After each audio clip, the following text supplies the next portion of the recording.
What if the ancient world already figured out exactly how to handle everything that's breaking you down right now? Think about that for a second. Thousands of years ago, men and women who faced war, plague, political collapse, and personal ruin developed a system of thinking so durable that it still works today, on your morning commute, in your difficult relationships, and inside the quiet moments when you're questioning whether you're on the right path. That system is Stoicism. And it isn't some dusty philosophy locked behind university walls. It's a living, breathing set of tools that can reshape how you carry yourself through every single day. Here's the thing most people get wrong about Stoicism. They hear the word and they picture someone who feels nothing, stone-faced, cold, detached from the world. But the real Stoics, Marcus Aurelius, Epictetus, Seneca, these were deeply feeling, fully engaged human beings who simply refused to be controlled by their circumstances. They understood something that most people today are still struggling to grasp. You cannot always choose what happens to you, but you can always choose who you become in response. And that one distinction between what happens and who you become is the difference between a life that reacts and a life that leads. Today we're going through 11 Stoic-rooted habits that will genuinely change the quality of your life. Not surface-level tips, not motivational fluff. Real, practical shifts in thinking and behavior that have been tested across centuries and refined through the lived experience of some of the greatest minds in human history. Stick with this until the end, because each habit connects to the next. By the time we're done, you'll have a complete picture of how to rebuild your daily life around something that actually holds. And before we get into it, if this kind of content is what you're looking for, tap that subscribe button. You're in the right place. Let's get into it. Habit 1. Treat yourself as a worthy investment. There's a conversation happening in modern culture right now around self-care, and it's gotten so commercialized, so tied to face masks and spa days, that people have started to dismiss it entirely. But strip all of that away and what's left is something the Stoics actually taught deeply. You are responsible for the condition of the vessel through which you engage with life. If you don't maintain that vessel, everything else suffers. And here's the uncomfortable question most people avoid. If someone else treated you the way you treat yourself, would you call that care or neglect? This habit isn't about indulgence. It's about recognizing that showing up fully for your work, your relationships, your commitments, requires that there is something left of you to show up. You cannot sustainably give what you have never given to yourself first. That's not selfishness. That's basic resource management. Start here. Carve out a protected block of time at the start of each day, even if it's only 10 minutes, that belongs entirely to you. Not your inbox, not your family's morning chaos. Yours. Use it to center yourself. Write down one clear intention for the day. Sit in silence. Read a single page of something meaningful. What you do in that window matters less than the act of claiming it. From there, look honestly at the internal monologue you carry through your day. The Stoics were fascinated by the way we speak to ourselves, because they understood that repeated thoughts become beliefs, and beliefs become behavior. If you are constantly narrating your own failure, your brain will find evidence to confirm it. Begin to challenge that narration. You don't have to pretend everything is perfect. But you can choose to emphasize what is working, what is growing, what is within reach. The life you build is always an echo of the story you keep telling yourself. Finally, under this habit, examine the people and situations that consistently drain your energy, not with resentment, but with clarity. Part of investing in yourself is making deliberate decisions about where your attention goes. Energy spent in the wrong direction isn't just wasted. It's taken directly from the things that matter most. Learning to decline what doesn't serve your growth is not a luxury. It's a discipline. Habit 2. Show up intentionally in your own skin. Here's something the Stoics understood that we rarely talk about in philosophy circles. The way you present yourself to the world is a form of communication, not to others, primarily, to yourself. How you dress, how you stand, how much care you take in the physical details of your daily appearance, all of it sends a continuous signal to your own nervous system about who you are and what you believe you're worth. This isn't about status signaling or keeping up with whatever trend is currently dominating social media. The Stoics were largely indifferent to the opinions of crowds. What they were deeply interested in was the alignment between your inner character and your outward conduct. When those two things are in sync, something shifts. You move through the world with a different kind of gravity. And the fascinating thing is that gravity is something other people feel before you even open your mouth. Think about the small things: posture, the state of your workspace, whether your clothes are chosen or just grabbed. These might seem trivial, but they are daily votes you cast for or against your own sense of self-respect. Every time you take a small amount of care in how you present yourself, you are reinforcing the identity of someone who takes themselves seriously. And over time, those small votes accumulate into something significant. The Stoics emphasize something called internal order, the idea that your relationship with your external environment reflects your relationship with your internal one. A person who has cultivated genuine inner discipline tends to carry that discipline outward, not because appearances are the goal, but because integrity, the alignment of inner and outer, becomes a natural expression of who they are. So the practical question for this habit is simply, does the way I'm showing up today reflect the person I'm working to become? That's the only standard that matters here. Not comparison, not approval, just alignment. Habit 3. Choose your emotional weather. Here's a claim that might irritate you at first, so stay with me. Your emotional state on any given day is far more of a choice than most people are willing to admit. Now, I know that sounds dismissive of genuine pain, and it's not meant to be. Grief is real, anxiety is real, sadness is real. The Stoics didn't ask anyone to pretend otherwise. What they did argue, forcefully, is that while the feeling may arise on its own, how long you live inside it and how much you let it govern your actions is something you can influence. That influence begins the moment you become conscious of it. One of the most practical tools for this is something as simple as a smile, not a performance for other people, a physical act that you do for yourself. Science has caught up with what Stoic thinkers observed intuitively. Engaging the muscles associated with positive emotion, even deliberately, can shift your physiological and psychological state. It's a feedback loop.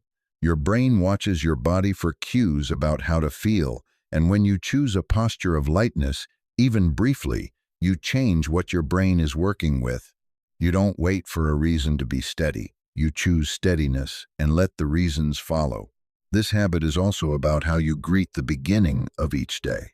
Before you've checked the news, before you've looked at your messages, before the world has started loading its demands onto you, there is a moment that belongs entirely to you. The Stoics called this the morning practice. How you enter the day determines the emotional foundation you'll be standing on when everything else begins. Use a smile deliberately in that window, not because everything is fine, but because you have chosen to approach whatever comes with a posture of capability rather than dread. That is one of the most powerful things you can do, and it costs absolutely nothing. Habit 4. Protect your energy without losing your warmth. Every person in your life exists somewhere on a spectrum. On one end, people who energize you, who challenge you positively, who make you want to be better. On the other end, people who, whether they mean to or not, consistently leave you depleted, confused, or diminished. Stoicism doesn't ask you to be callous toward the people on the difficult end of that spectrum. It asks you to be honest. And honestly, the most compassionate thing you can do for yourself, and often for the other person too, is to manage the terms of engagement rather than simply enduring whatever someone else's energy brings into your space. This is the habit of calibrated distance. You can wish someone genuine well-being while also recognizing that unlimited access to your time and emotional bandwidth is not something you owe anyone by default. Kindness and limitlessness are not the same thing. In fact, when you overextend yourself out of guilt or a fear of conflict, the kindness eventually sours. Resentment has a way of undoing everything you gave generously in the beginning. The Stoic approach here is to remain equanimous, steady, and fair in all of your interactions, but to be very deliberate about the depth and frequency of those interactions based on what they produce. You don't need to announce a boundary as though it's a declaration of war. You simply make choices. You return calls on your schedule. You limit the topics you allow certain conversations to travel into. You create natural structure. This is not coldness. This is wisdom. And the people who genuinely care about you will not only understand it, they'll respect you more for it. Habit 5. Stay anchored when everything around you is moving. Stress is not going anywhere. The deadlines, the unexpected setbacks, the moments when three critical things demand your attention at exactly the same time, this is the texture of a real life being actively lived. The question has never been whether you'll face pressure. The question is whether the pressure shapes you or breaks you. The Stoic answer to this question begins with a simple but profound reframe. External events are information, not verdicts. When something difficult happens, it is telling you something about the world. It is not telling you something about your worth, your future, or your capacity. The moment you can separate those two things, information and verdict, the pressure begins to change character. It goes from something that overwhelms you to something you can actually work with. And that shift from overwhelm to engagement is where your best thinking lives. There are practical tools here. Breath is the fastest reset mechanism available to you without any equipment or training required. When you feel the cognitive and emotional load rising, a controlled breathing pattern, slow inhalation, brief hold, extended exhale, activates the part of your nervous system responsible for calm and clear judgment. It sounds almost too simple. That's because we've been conditioned to think that serious problems require complicated solutions. They don't. They require clear minds. Beyond breath, the Stoics recommended a practice of temporal scaling. When something feels catastrophic, you zoom out. 5 years from now, will this moment be the pivot that defined your life, or a speed bump you barely remember? In most cases, honest reflection reveals it's the latter. That doesn't trivialize it. It contextualizes it. And context is what calm thinking runs on. Focus, finally, on the controllable. In any stressful situation, there is a portion that you influence and a portion you don't. Pouring energy into the uncontrollable portion is like trying to empty the ocean with a cup. But the controllable portion, your response, your preparation, your attitude, that is always available and always worth working on. Habit 6. Define the direction before you start moving. There's a particular kind of busyness that looks like progress from the outside but produces almost nothing of lasting value. You recognize it as that feeling at the end of a full, active day where you can barely identify what you actually accomplished. This is what happens when motion replaces direction. When effort is not anchored to a clearly defined destination, it scatters. It gets absorbed by whatever is loudest rather than whatever matters most. And the painful truth is that most people have never sat down long enough to seriously ask what they actually want from their one singular life. The Stoic practice here begins with values clarification, not goals. Values. Goals are targets. Values are the terrain you want to be standing on when you reach them. When you know what you genuinely value, freedom, contribution, depth, creativity, family, whatever it is for you, you have a filter. Every major decision gets run through that filter before you commit, and suddenly, a lot of things that previously felt urgent reveal themselves to be simply loud. From values, you build goals, but these need to be your goals, not goals shaped by comparison, not goals that look impressive to people whose opinion you shouldn't actually care about. Real goals, ones that produce a quiet, steady excitement when you think about them. because you can feel that they're connected to something true about who you are. The discomfort that comes with pursuing those goals is something the Stoics considered not just inevitable but essential. Epictetus and Marcus Aurelius both wrote extensively about the necessity of friction. Every worthy path includes resistance. If there's no resistance, you're probably not on the path you need to be on. The resistance is the signal that you're moving towards something real. This habit also requires flexibility. Stoicism is not rigid, it's principled. Your course will shift as you grow. Information you don't have yet will change your perspective. That's not failure, that's learning. The goal is not to arrive at a predetermined destination. The goal is to move consistently in the direction of your deepest values, adjusting your method as you gather more information, but never abandoning the compass. Habit 7. Plant your feet. The world is extraordinarily good at telling you who to be. It has entire industries built around reshaping your sense of identity, your desires, your fears. Social media presents a curated gallery of lives you're subtly encouraged to envy. Cultural narratives package aspirations and sell them to you as your own, and underneath all of that noise is a quieter voice, yours, that often gets drowned out before you even realize it's gone silent. This habit is about recovering that voice, and then refusing to let it get buried again. Making your stand, as the Stoics understood it, is not primarily an outward act. It's not about confrontation or debate or proving yourself in some public arena. It's about the internal decision to know what you believe, to understand why you believe it, and to let that knowledge quietly govern your choices, even when the pressure to conform is significant. Start with knowing your non-negotiables. Every person, if they think carefully, has a small number of values that they genuinely cannot violate without feeling something essential break inside them. These are not preferences. These are principles. Identify yours, write them down, look at them often enough that they become second nature rather than abstract ideals. From there, practice living them, not announcing them, living them. Your integrity, the alignment of what you say you believe with how you actually behave, is far more persuasive than any argument you could make. People who carry genuine principle in their conduct don't need to convince others of it. It becomes visible. The strongest position you will ever stand in is the one that needs no defending. And yes, there will be moments when standing in your values means standing apart from the crowd. Epictetus was direct about this. He pointed out that growth and integrity regularly require the willingness to be misunderstood. You are not required to make your values legible to people who have not earned the depth of that conversation.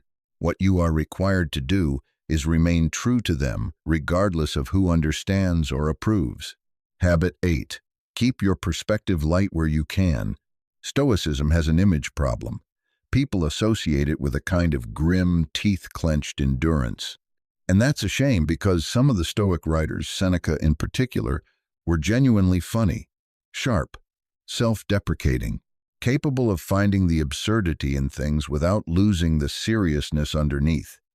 That combination is actually one of the most useful life skills you can cultivate. Here's the thing about wit and humor. They are not the opposite of depth. They are depth with ventilation.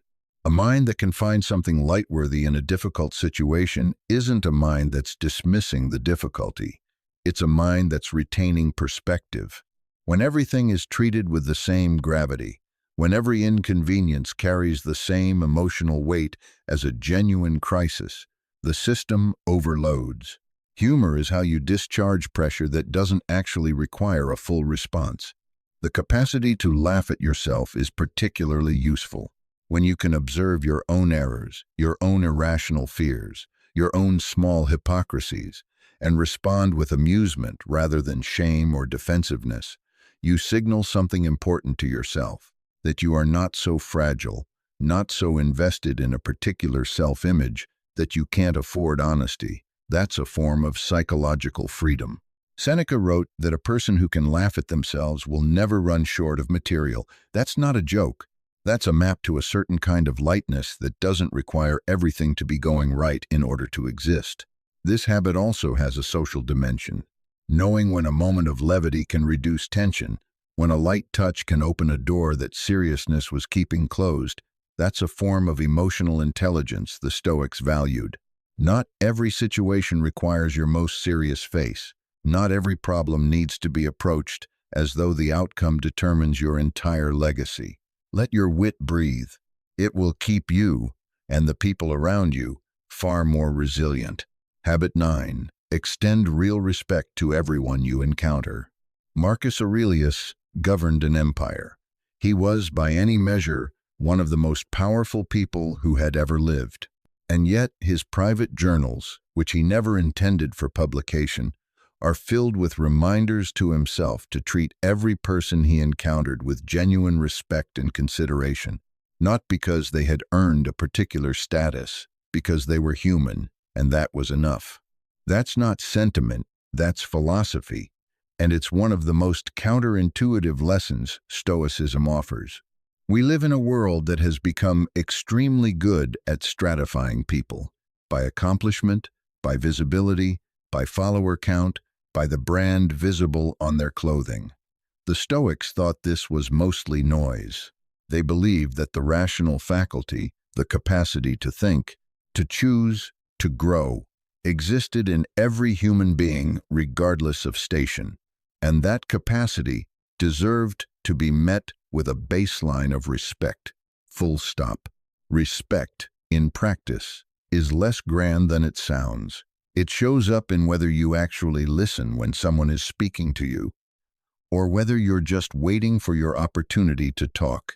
It shows up in whether you're on time, in whether you acknowledge the effort of someone who helped you, in whether you can disagree with someone without turning them into an adversary. These are small things, but they compound. The way you treat people in small moments reveals your actual character far more reliably than how you behave when something important is at stake and everyone is watching. And here is something worth sitting with. The way you treat people who have nothing to offer you, no power, no status, no social usefulness to your current goals, that is the most honest data point about who you actually are. The Stoics also drew a firm distinction between respect and submission.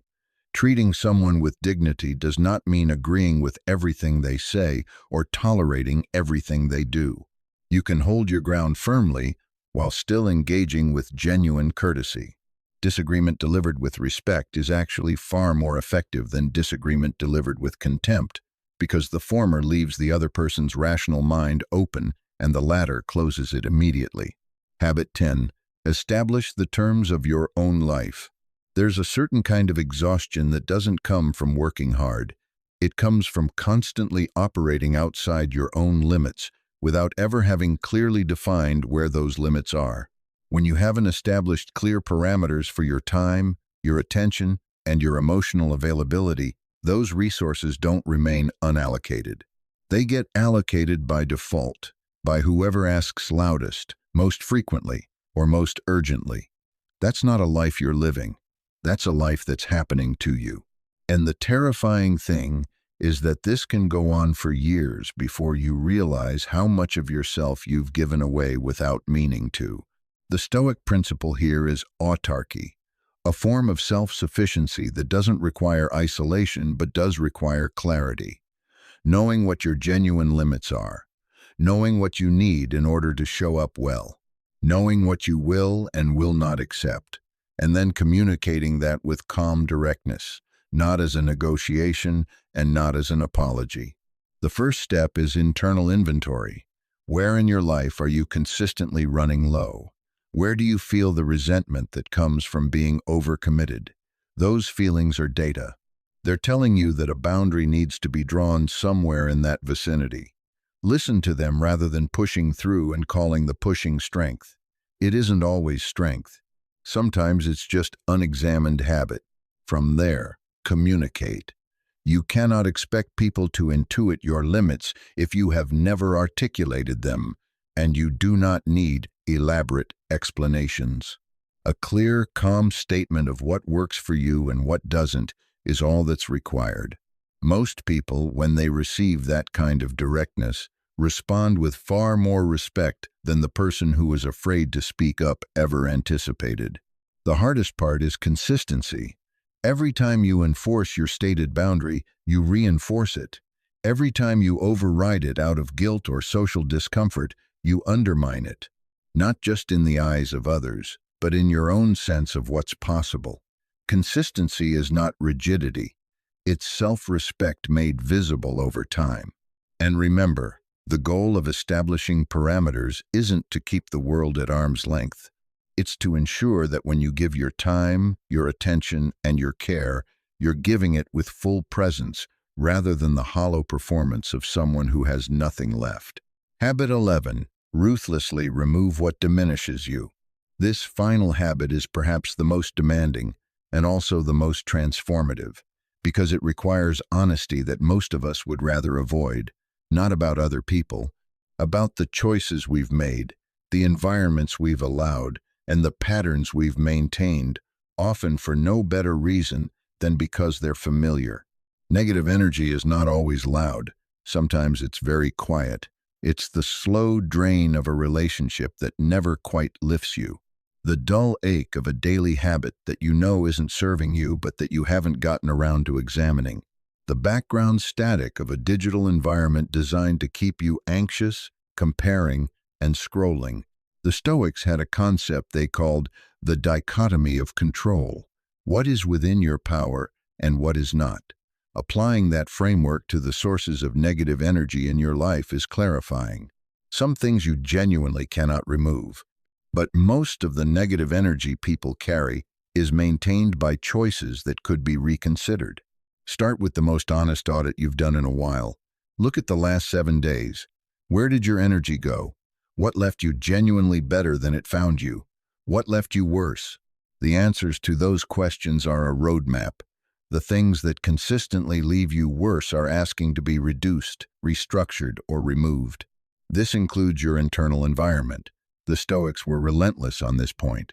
The quality of your thought life, the content of your self-talk, the narratives you carry about who you are and what's possible for you, these are environmental factors that you have more control over than any external circumstance.